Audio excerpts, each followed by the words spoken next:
A State Department official, Josh Paul, has resigned from the agency over the Biden administration's handling of the ongoing conflict between Israel and Hamas. In a statement, the 11-year official said of the response that it, quote, is an impulsive reaction built on confirmation bias, political convenience, intellectual bankruptcy, and bureaucratic inertia. Meanwhile, State Department officials are reportedly preparing a dissent cable, a document criticizing American policy that goes to agency leaders through a protected internal channel over President Joe Biden's policy on Israel and Palestine. Biden's approach to the violence in the Middle East is fueling tensions in the United States government, according to the Huffington Post. One State Department official said, quote, there's basically a mutiny brewing within state at all levels.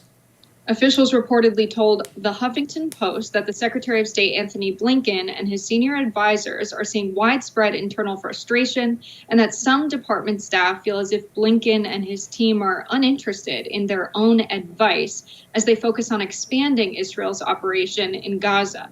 According to Huffington Post reporter Akbar Shahid Ahmed, staff at the State Department are describing anger, depression, and tears in meetings. And rumors that colleagues will be quitting are floating.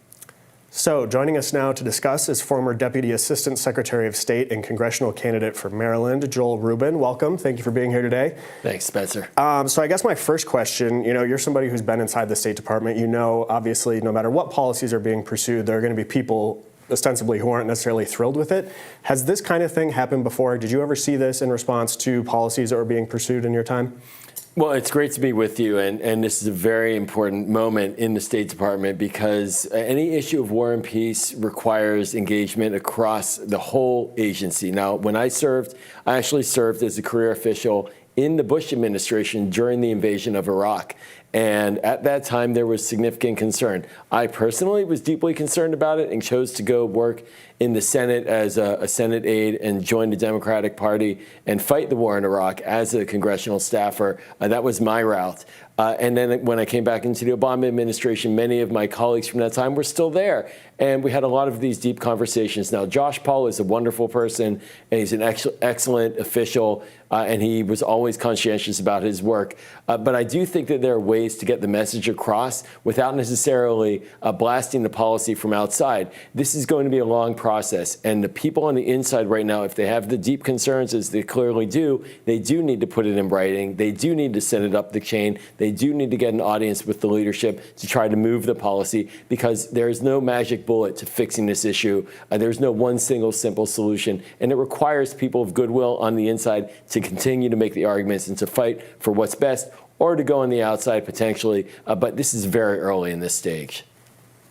This is really interesting. I mean, I can look at this issue from the perspective of a civilian and look at the lives lost and think what a horrible tragedy. No country should give aid to another country that's doing this. And then I can put my mind into the perspective of a State Department official.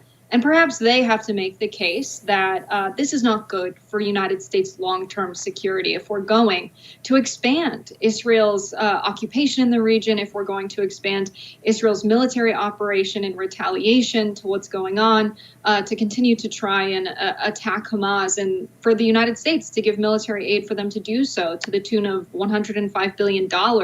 It seems to me that that's not a hard case to make, that you're going to upset a lot of people in the region. Similar to former instances, the Iraq War being one, thinking of Mujahideen being funded by the United States, creating the Taliban. We create a lot of anti-U.S. sentiments with these kinds of actions. Why do you think that's not the perspective of State Department officials and they're taking the route of quitting? Do you think they've already tried that? Or do you think that they've just lost hope? Well, the policy towards Israel didn't just come up overnight. The American policy towards Israel has been ongoing for multiple decades. In the case of the money, as an example, the United States has been providing $3+ billion of aid to Israel for decades now as a result of its peace agreement with Egypt. Capitol Hill supports that. The president got elected. He supports that. Ultimately, in the executive branch, it's the president that sets the policy. So when you're on the inside of the State Department, arguing about the different approaches and how do the tactical issues, counterterrorism, where Hamas committed a grave human rights violation by massacring well over 1,000 Israeli civilians in their sleep. So how do you respond to that? And then how do you also maintain the view of the big picture of getting to peace between the Israelis and the Palestinians? How does one cobble together humanitarian aid to the Palestinians? There are different bureaus that work on all of that. Now, the interesting thing with Josh Paul is he was actually working in the Military Affairs Bureau. Bureau for Political Military Affairs is the title. I've served in that bureau.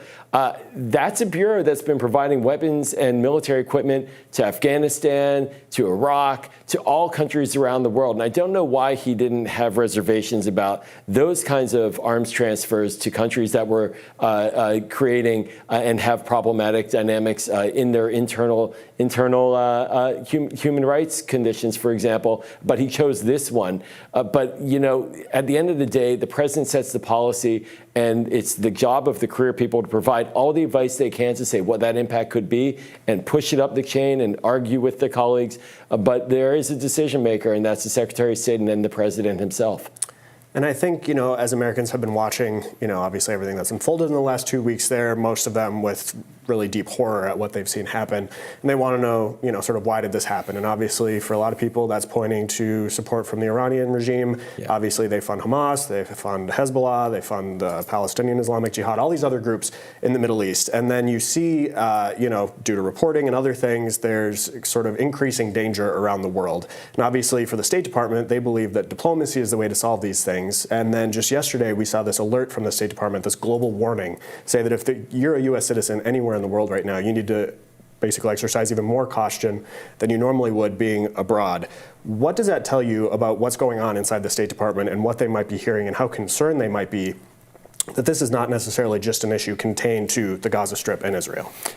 This is a perfect question. Look, the State Department and the way it functions is to engage everywhere around the world. And what has happened over the last couple of days, the regional dynamics after the explosion at the hospital that killed hundreds of civilians, that unleashed an anger and a rage in the Arab world. And many instances, we saw in many instances that being taken out against the American embassy and a concern. That information comes straight back from our embassies directly to Washington, directly to the bureau that governs the region, in this case, the Bureau for Near Eastern Affairs that oversees our policy there. And they get those cables overnight, and they read from the ambassador what is happening in the situation on the ground. And that immediately gets funneled into the State Department's debate and discussion process. Do we order departures of our employees? Do we keep them in place? How do we work with the local governments who are ultimately responsible for security at our facility there? And this is part of it. And I understand from the administration that tomorrow there is a peace conference that Egypt is organizing in Cairo, and the United States will be participating in that with other Arab countries, because none of the countries in the region want this to metastasize and to grow into a regional war. And they want this situation to be local. And the Saudis, for example, even today said they want a two-state solution. They want an end state, like not just sticks, but also carrots. And I think that's where the president, he was speaking to that as well last night. So all of these are at play. But at the end of the day, the region cannot be set aflame if we're ever going to get peace between the Israelis and the Palestinians. I think there's major tensions between, you know, the bureaucracy, the career guys, and then elected officials in the United States. Yes. It used to be the case that Congress had to vote to authorize any kind of military intervention. We saw the rise of covert affairs and operations, and increasingly, you know, a reliance on the United Nations to send troops, and all of these sort of workarounds, you know, financial transfers instead of, you know, direct military intervention that would require Congress to approve the United States being involved militarily anywhere. Do you see that changing, or do you see this conflict at all being a catalyst for that changing, so that there's a little bit more power in determining United States foreign policy, diplomacy, and military action by elected officials in Congress versus, you know, career folks in the State Department? Well, if we had a Congress that functioned, we might get some of that direction. We have no House, and so the appropriation request that was just put forward by the administration is asking for more money. Congress has a direct role over that spending. They can create the authorities that will go to Israel in this case and to Ukraine as well, but they're not there. They're not present. And so Congress, by functioning badly, by the Republicans preventing there from being an actual Speaker of the House, they are undercutting their own ability to influence the policy and harming America's image and national security abroad. So, yes, there needs to be a congressional role. Ultimately, these are funds provided by the American people. This represents the American people, and this is supposed to help the American people. And so Congress must be at the table. They must be having an engagement, and they must be helping to set the policy. Regrettably, the House, though, isn't doing that right now because of their own dysfunction at the Republican leadership level. Well, Joel, thank you so much for being here, sharing your expertise. What's it like inside and outside the State Department? We will be right back with more Rising right after this.